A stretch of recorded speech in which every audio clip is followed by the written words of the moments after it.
Hi friends, if you want to connect your MySQL database to Power BI, you have two options. One option is get data and second one is get data from another sources. Basically both are same. For now I'm clicking on it and then here you will see the option MySQL database. If you are not able to see this, just go on search tab and type MySQL and now you are able to see and then click on it and then connect. And here it will ask the server name, that is localhost for most cases, and here you will give your database name. So I'm giving my database name.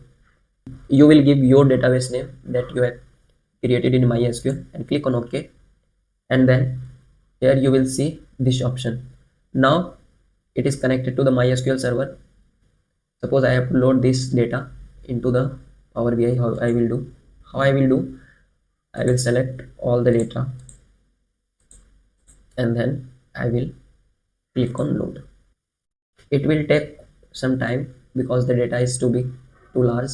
So one thing is that if you are connecting the MySQL and Power BI for the first time, you will require to give the username and password for the first time. So you will give your username and password and then you are able to see this option, database loading option, and then you can load it.